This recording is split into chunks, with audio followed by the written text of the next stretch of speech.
Hormuz আপাতত বন্ধ থাকলে থাকুক, এখন যুদ্ধ গুটিয়ে আনাকেই আগে গুরুত্ব দিতে হবে, এমনটাই জানিয়েছেন মার্কিন প্রেসিডেন্ট ডোনাল্ড ট্রাম্প।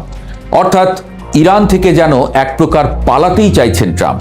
মধ্যপ্রাচ্যের উত্তপ্ত বালুকাবেলায় যে মহাযুদ্ধের দামামা তিনি বাজিয়েছিলেন, তা থেকে এবার যেন হাঁপিয়ে উঠেছেন খোদ মার্কিন সেনাপতি। ইরানের বিরুদ্ধে সামরিক অভিযান আর বেশি দিন টানতে চাইছেন না তিনি। মার্কিন প্রভাবশালী পত্রিকা দ্য ওয়াল স্ট্রিট জার্নাল জানাচ্ছে, ইরান থেকে ট্রাম্পের এই পিছুটান প্রায় চূড়ান্ত হওয়ার পথে।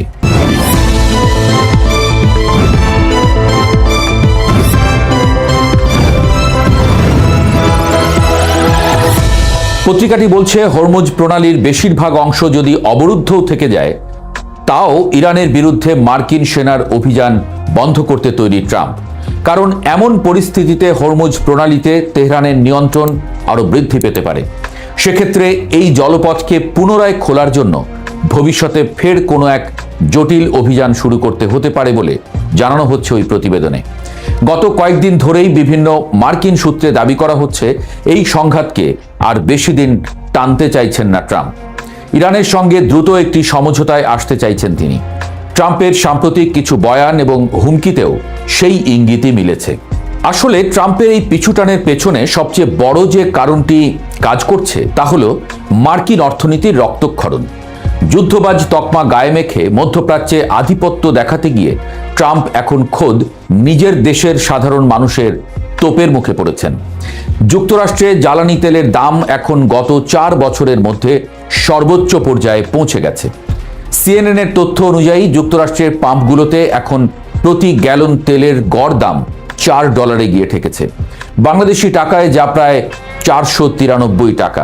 ট্রাম্পের গত 2 মেয়াদের যে কোনো সময়ের তুলনায় এটি সর্বোচ্চ দাম।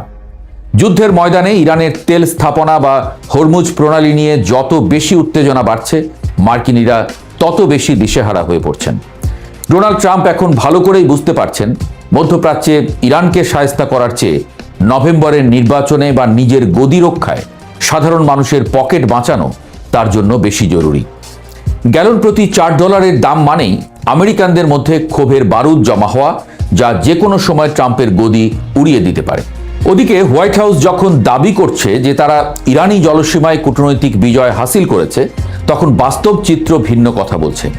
হোয়াইট হাউসের প্রেস সেক্রেটারি থেকে শুরু করে খোদ মার্কিন প্রতিরক্ষা মন্ত্রী পিট হেগসেথ দাবি করেছেন যে ট্রাম্পের হস্তক্ষেপে হরমুজ প্রণালী দিয়ে নাকি আগের চেয়ে অনেক বেশি জাহাজ চলাচল করছে। ট্রাম্প তো গত রবিবার ঘটা করেই জানিয়েছিলেন যে ইরান নাকি তার কথায় নমনীয় হয়ে আরও 20টি জাহাজ চলাচলের অনুমতি দিতে রাজি হয়েছে। কিন্তু আন্তর্জাতিক জাহাজ চলাচল পর্যবেক্ষণকারী সংস্থা মেরিন ট্রাফিক এবং কেপলারের তথ্য বিশ্লেষণ করলে দেখা যাচ্ছে সম্পূর্ণ বিপরীত চিত্র। মেরিন ট্রাফিকের মতে মঙ্গলবার মাত্র 3টি জাহাজ তাদের ট্র্যাকার চালু রেখে এই ভয়ঙ্কর প্রণালী পার হতে পেরেছে, যার মধ্যে একটি হলো খোদ যুক্তরাষ্ট্রের নিষেধাজ্ঞাপ্রাপ্ত তেলবাহী ট্যাঙ্কার লুইজা, আর বাকি দুটি সাধারণ মালবাহী জাহাজ। অথচ যুদ্ধ শুরু হওয়ার আগে এই পথ দিয়ে প্রতিদিন গড়ে প্রায় 140টি জাহাজ যাতায়াত করত। ট্রাম্পের 20টি জাহাজের গপ্প যে আসলে স্রেফ রাজনৈতিক স্ট্যান্ড, তা এখন দিনের আলোর মতো পরিষ্কার।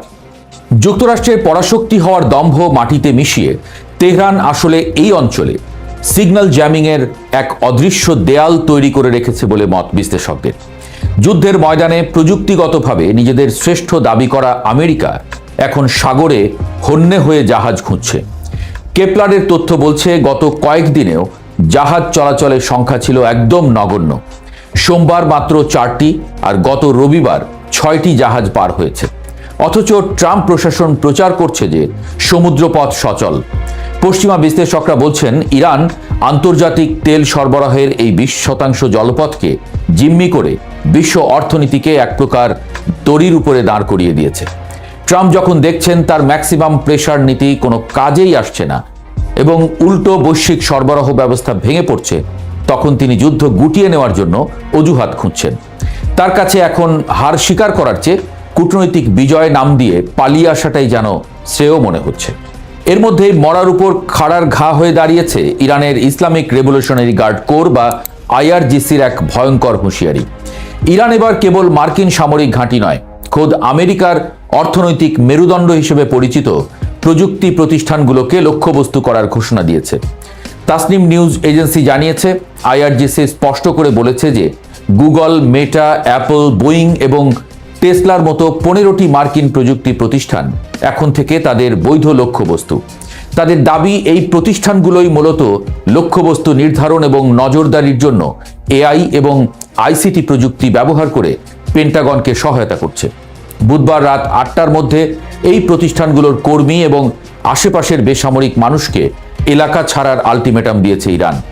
এই হুমকি কেবল কথার কথা নয়, কারণ এর আগে আমরা দেখেছি ইরান যখনই কোনো আলটিমেটাম দিয়েছে তখন তারা নিখুঁতভাবে আঘাত হানার চেষ্টা করেছে। গুগল বা অ্যাপলের মতো প্রতিষ্ঠানের উপরে হামলা মানে হলো সিলিকন ভ্যালির জন্য এক মহা বিপর্যয়, যা ট্রাম্প প্রশাসনের জন্য সামলানো অসম্ভব। মার্কিন প্রযুক্তি জায়ান্টদের উপরে হামলার এই হুঁশিয়ারি ট্রাম্পকে এক প্রকার কোণঠাসা করে ফেলেছে। একদিকে তেলের দামের কারণে সাধারণ মানুষের ক্ষোভ, অন্যদিকে বড় বড় কর্পোরেট প্রতিষ্ঠানগুলোর নিরাপত্তা নিশ্চিত করার চাপ। সব মিলিয়ে ট্রাম্প এখন এক অদ্ভুত গোলক ধাঁধায়। ট্রাম্প ভালো করেই জানেন, সিলিকন ভ্যালির প্রতিষ্ঠানগুলো যদি মধ্যপ্রাচ্যে ক্ষতিগ্রস্ত হয় তবে আমেরিকার শেয়ার বাজারে ধস নামবে। এই কারণেই ওয়াল স্ট্রিট জার্নাল বলছে যে ট্রাম্প প্রশাসন এখন তড়িঘড়ি করে 4 থেকে 6 সপ্তাহের মধ্যে এই সংঘর্ষ শেষ করতে চাইছে। যুদ্ধের বয়স আজ 5ম সপ্তাহে গড়িয়েছে, আর 6ষ্ঠ সপ্তাহে যাওয়ার আগেই হোয়াইট হাউস সাদা পতাকা ওড়ানোর জন্য প্রস্তুত। হরমুজ প্রণালী যদি ইরানের কবজায় থেকেও যায়, ট্রাম্প আপাতত সেটা মেনে নিয়েই পিছু হটতে চাইছেন, কারণ তিনি বুঝতে পারছেন ইরানের এই অ্যাসিমেট্রিক ওয়ারফেয়ার বা অসম যুদ্ধের পাল্টা জবাব কেবল সামরিক শক্তি দিয়ে দেওয়া সম্ভব না। ইউরোপীয় মিত্রদের কাছ থেকে ট্রাম্প যে ব্যবহার পাচ্ছেন তাও তাকে চরম হতাশ করেছে। যুক্তরাজ্য এবং স্পেনের মতো দেশগুলো আগেই জানিয়ে দিয়েছে তারা কোনোভাবেই ইরানের বিরুদ্ধে সরাসরি যুদ্ধে জড়াবে না। বিশেষ করে ব্রিটিশ প্রধানমন্ত্রী কিয়ার স্টারমার সাফ বলে দিয়েছেন যে এটি যুক্তরাজ্যের যুদ্ধ নয় এবং তারা কোনোভাবেই তাদের সৈন্য পাঠাবে না। স্পেনের আকাশসীমা ব্যবহারের উপর নিষেধাজ্ঞার ফলে মার্কিন বিমান বাহিনীকে এখন অনেক লম্বা পথ পাড়ি দিতে হচ্ছে, যা জ্বালানি খরচ আরও বাড়িয়ে দিয়েছে। ট্রাম্প যখন দেখলেন তার তথাকথিত ন্যাটো মিত্ররা তাকে মাঝ সমুদ্রে একা ফেলে যাচ্ছে, তখন তার আত্মবিশ্বাসে চির ধরেছে। মধ্যপ্রাচ্যের রাজারাও এখন ইরানের ক্ষেপণাস্ত্রের ভয়ে কাঁপছে। তারা নিজেদের মাটি ব্যবহার করতে দিতেও এখন ইতস্তত বোধ করছে। ফলে ট্রাম্পের সামনে এখন ইরানের সাথে একটি ডিল করা ছাড়া আর কোনো বিকল্প নেই।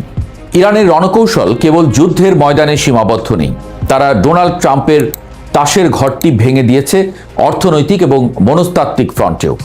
তেহরান জানে ট্রাম্প একজন ব্যবসায়ী মানুষ, তাই তারা যুদ্ধের খরচ আর তেলের দামকে এমন জায়গায় নিয়ে গেছে যেখানে ট্রাম্পের লোকসানের পাল্লা অনেক ভারী। আইআরজিসির ড্রোন আর মিসাইলগুলো এখন মার্কিন সেনার নজরদারির মূল কারিগর আইসিটি কোম্পানিগুলোর দোরগোড়ায়। বুধবার রাত 8টার পর যদি একটিও ড্রোন কোনো মার্কিন টেক জায়ান্টের স্থাপনায় আঘাত আনে তবে তার দায়ভার কে নেবে, এই চিন্তাই এখন ওয়াশিংটনের ঘুম হারাম। ট্রাম্প এখন চাইছেন ইরানের ক্ষেপণাস্ত্র ভান্ডারকে কিছুটা দুর্বল করার ভান করে একটি লোক দেখানো শান্তি চুক্তি করতে, যাতে করে তিনি বিশ্বের সামনে বলতে পারেন যে তিনি শান্তি এনেছেন। কিন্তু বাস্তবতা হলো তিনি আসলে ইরানের অটল জেদের কাছে মাথা নত করছেন। শেষ পর্যন্ত যুদ্ধের দৃশ্যপট প্রমাণ করে দিচ্ছে যে পরাশক্তির দম্ভ কেবল অস্ত্রের জোরে টেকে না।